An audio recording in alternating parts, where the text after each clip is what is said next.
She whispered it like a secret, barely audible, her voice trembling in the dim light. What if someone finds out? Her eyes darted around the room as if the walls themselves were listening, as if the shadows could carry her words to someone she didn't trust. I looked at her, really looked, and smiled. Not out of mockery, but because I knew exactly what she meant. I leaned closer and said, "Then let them wonder." It wasn't the first time she had asked me that question, and I could feel the tension rolling off her in waves, part fear, part excitement, part something darker. She was never the type to play it safe, yet tonight, I saw a hesitation I hadn't seen before. The flickering candlelight caught the sharp edges of her face, made her look smaller somehow, more fragile, and I realized she was afraid of what could happen if the wrong person knew. And maybe, just maybe, she was afraid of herself too. Her name is Lila, and she's one of those people who always seems 3 steps ahead, always in control. But control is a fragile thing, isn't it? One wrong word, one slip of the hand, and everything changes. I've known Lila for years, and I thought I knew her. I thought I understood the way her mind worked, the way her eyes could tell stories without a single word. But tonight, there was a glimmer in those eyes that made me realize I had no idea how deep this could go. We were standing in a small apartment on the edge of the city, the kind of place that feels cozy until you notice how thin the walls are, how easily a secret could escape if you're not careful.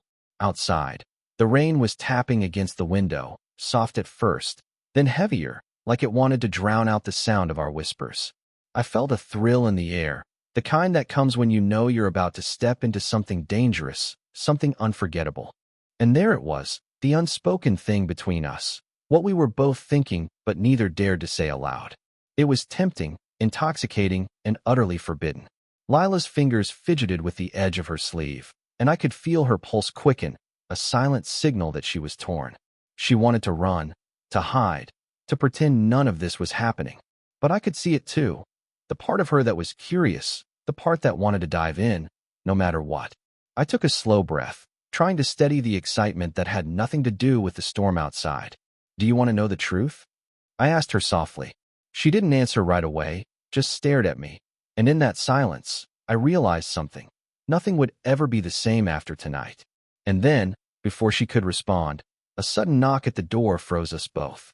Lila and I had known each other longer than most people knew themselves. We met in college, when everything felt endless and dangerous in ways we didn't understand yet. She had this quiet intensity, like she was always observing, always calculating, always waiting for something she couldn't name. I, on the other hand, was impulsive, daring, sometimes reckless, the kind of person who saw rules as suggestions rather than boundaries. Somehow, that balance worked between us. She was the caution to my fire, and I was the spark to her shadows. Over the years, we'd become inseparable, partners in mischief, in secrets, in moments nobody else could ever understand. Friends would ask us why we were so close, and we'd just laugh, brushing it off like it was nothing. But it wasn't nothing. It was everything. The way she could read my thoughts before I spoke them, the way I could make her laugh when she was on the verge of panic.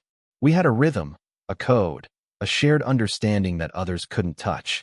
Yet tonight was different. There was something in the air, heavier than usual, charged in a way I couldn't explain. The apartment smelled faintly of rain and old wood, but beneath that, there was a hint of something metallic, like a warning. Lila had been jittery all evening, pacing the small space, twisting her necklace in her hands, muttering little questions she never finished. "What if it's too late?" she'd said once. "What if we mess it up?" And I had to admit, I wasn't entirely sure I had the answers either. We weren't dealing with ordinary stakes. This wasn't about a simple mistake or a minor slip-up. What we were about to do, what we had stumbled into, was dangerous in ways that lurked just out of sight, threatening to undo everything we'd built. And yet, the danger didn't scare us as much as it tempted us. Because sometimes, the thrill of the unknown is worth more than the safety of certainty.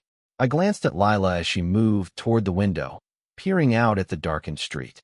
Her shoulders were tense, but her eyes, those impossible, unreadable eyes, held a spark of defiance. She hated being vulnerable, hated admitting she wanted something forbidden, and yet tonight, I could see it plain as day. She wanted it. She craved it. And so did I. We had spent weeks planning this moment, though we hadn't admitted it outright. Each small action, each coded word, had been a step leading here, threading us into a situation we couldn't just walk away from. And somehow, even with all the preparation, we were standing on the edge of it, teetering between control and chaos. And that knock at the door, the one that had startled us both, wasn't just a sound. It was the first crack in the fragile world we'd built around ourselves. Someone was coming, someone who wasn't supposed to know, someone who could unravel everything in an instant. Lila's eyes met mine, wide and alert, and I could see the fear mingling with something darker, curiosity. We both knew, at that moment, that the game had begun, and there was no turning back. The knock came again, sharper this time, echoing through the apartment like a warning. Lila froze, her fingers gripping the edge of the counter so tightly her knuckles went white. Who? Who could that be? She whispered, her voice trembling but barely controlled. I didn't answer right away. I just watched her, feeling that same thrill that always followed when danger and curiosity collided. We both knew the answer before we even opened the door.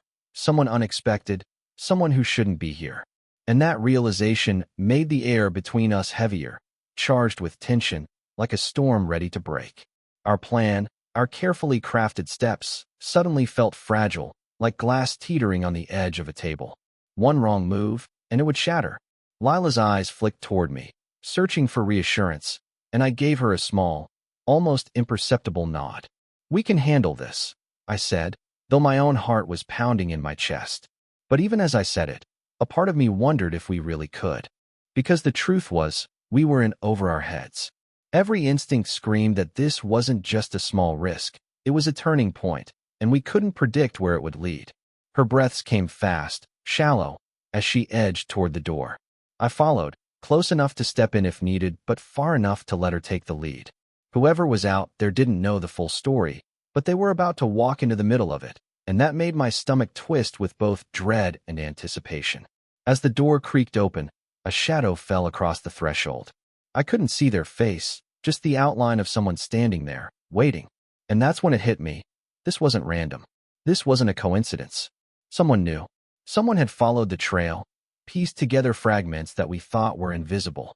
And suddenly, everything we'd built felt exposed, fragile, dangerous.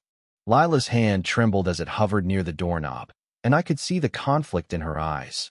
The fear, the anger, the irresistible pull of curiosity all mixed together. We have to be careful, she whispered, though it sounded more like a warning than advice. I nodded again, but inside, I was aware of the truth we both dreaded. Nothing would ever be the same after this knock. And as the figure stepped closer, a part of me realized we had no idea how deep this would go, or how close we were to losing control entirely. The figure on the threshold didn't move for a moment, just stood there, letting the silence stretch until it became unbearable. Lila's grip on the doorknob tightened, her knuckles pale. I could feel my own pulse drumming in my ears, faster than the rain against the windows, louder than the whispers of the shadows around us. Whoever it was, they had that calm, deliberate air, the kind that makes you know they weren't here by accident. Can I help you? Lila's voice was steadier than I expected, but it carried a brittle edge. Her eyes darted to me, silently asking the question we both knew the answer to. Did we run, or did we face it head on? The figure finally stepped into the light. Just for a second, I could see their face, and that second was enough to send a shiver down my spine. Not because of who it was exactly, but because of what their presence meant. They knew more than they should. They had seen the cracks we tried so hard to hide. And suddenly, everything, the careful planning, the whispered warnings, the sense of control we clung to, felt like a fragile illusion ready to collapse. Lila's eyes widened as she processed it too. Her chest rose and fell quickly, and I could see the storm of emotions behind her calm facade. Fear, anger, guilt, and a dangerous spark of something she couldn't, or wouldn't, deny. How did you? She started, but the words caught in her throat. I stepped closer to her, almost instinctively, because no matter how prepared we thought we were, nothing could prepare you for the moment when the secret you've guarded so fiercely begins to unravel in front of your eyes. Every instinct screamed at me, run, hide, fight, whatever it takes. But there was also this undeniable pull, this strange fascination that made me want to see it through, no matter the cost. The stranger's gaze flicked between us, sharp and knowing, and I realized they weren't here just to observe. They were here to test us, to push the boundaries of what we thought we could handle. And in that moment, I understood, the danger wasn't just outside the door. It had always been inside us too. The part that wanted more, the part that thrived on risk, the part that refused to turn away when the unknown loomed. Lila's hand wavered near the doorknob, then fell to her side. Her lips parted, as if she wanted to speak, to explain, to negotiate, but no words came. I could see it in her eyes. She wanted to stop it, but she also couldn't. There was no turning back now. Not for her. Not for me. The stranger took a slow step closer, and the air seemed to tighten around us. Every instinct, every heartbeat, every whispered promise of "let them wonder" hung in the room like a live wire. And then, just before the words were spoken, just before the truth could finally land, the room fell into a suspended, almost unbearable stillness. And in that frozen moment, I realized one terrifying thing. The secret wasn't safe anymore. Not from them. Not from us. Not from anyone. Just as the stranger's lips parted, ready to speak, Lila's eyes widened in a way that froze me to the core. She stumbled backward, knocking into the edge of the table, and a small envelope slipped from her coat pocket. The stranger's gaze dropped, and I realized with a jolt. It wasn't meant for them. It was meant for me. I bent down, picking it up, but before I could open it, the stranger's voice cut through the tension like a blade. "You've been lying to each other, haven't you?" they said, and suddenly, the calm, deliberate demeanor from before twisted into something sharper, more dangerous. My blood ran cold. Lila's hands shook as she tried to reach for the envelope, but I held it out of reach. Her whispered confession, something she'd hidden even from me, hung in the air between us. And then I saw it. The stranger's eyes weren't just on us. They were on the envelope, on the secret we thought was untouchable. Everything shifted in an instant. The delicate balance we'd maintained, the tension between fear and curiosity, the unspoken trust. I realized it had all been a setup. And now, whatever we thought we controlled, whoever we trusted, it was gone. And in that moment, I understood the truth. Nothing, not even loyalty, would save us now. The envelope tore open in my hands like a knife through tension, and the contents spilled onto the table. Photographs, notes, a single key. My eyes darted from one image to the next. Moments I never wanted anyone else to see. Moments Lila had tried to hide. Moments that now made the stranger's presence make sense. Lila's voice broke the silence. I thought I could protect us," she whispered, tears streaming down her face. Her fingers trembled as she reached for the key, but I pulled it closer. "It's too late for protection," I said, my own voice rough with emotion. "It's out. It's all out." The strangers stepped closer, their expression unreadable, yet I could feel the weight of judgment, curiosity, and something darker beneath it all. "You didn't just hide things from each other," they said slowly. "You hid them from yourselves. And that is the real danger." In that moment, the walls seemed to close in. The rain outside pounded harder, like the city itself was urging us toward confession, toward collapse, toward truth. I realized then that the risk we'd teased, flirted with, and justified wasn't about someone finding out. It was about the consequences of what we refused to face. Lila collapsed into a chair, shaking, silent, while I spread the photographs across the table, watching the stranger examine each one with deliberate calm. And then, just as the weight of exposure threatened to crush us, I noticed something impossible. One photo, one image we hadn't seen before, showing not just us, but the stranger. They weren't a stranger at all. They've been part of this from the start. Lila gasped, voice breaking. I swallowed hard, the truth hitting me like ice water. "They know everything," I said, my hands shaking. "They're us. Or at least, everything we thought we were safe from, wasn't."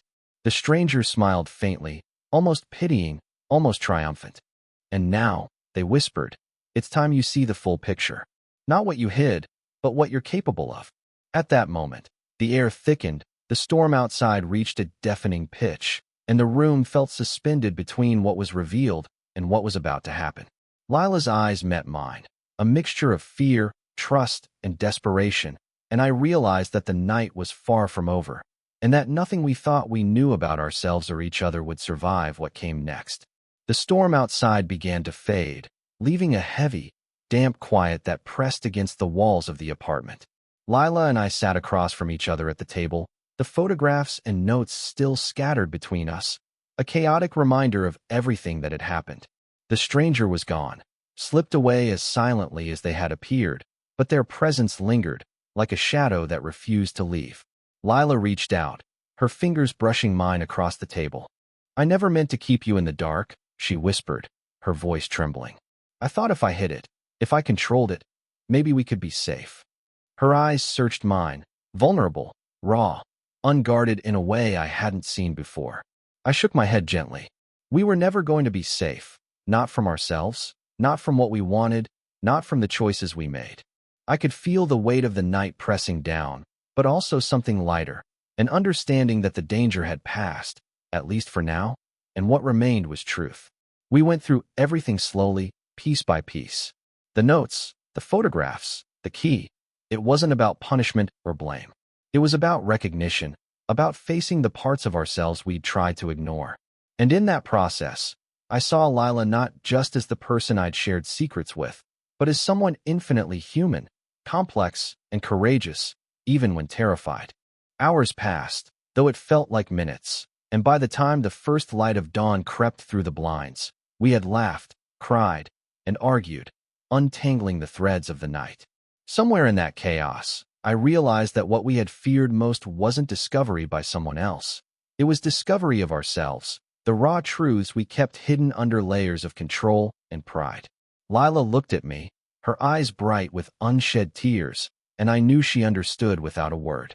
"Then let them wonder," she said softly, echoing the phrase I'd used at the very beginning. Only this time, it wasn't a challenge or a dare, it was a promise. A promise that whatever secrets we carried, whatever shadows followed us, we could face them together and let the world see only what we chose to reveal. As we cleaned the remnants of the night, the envelope and photographs carefully tucked away, I felt a strange sense of closure. Not perfect, not painless, but real. And in that moment, I understood something important. Life is full of secrets, of moments we think are too dangerous to face, and of choices that could unravel us.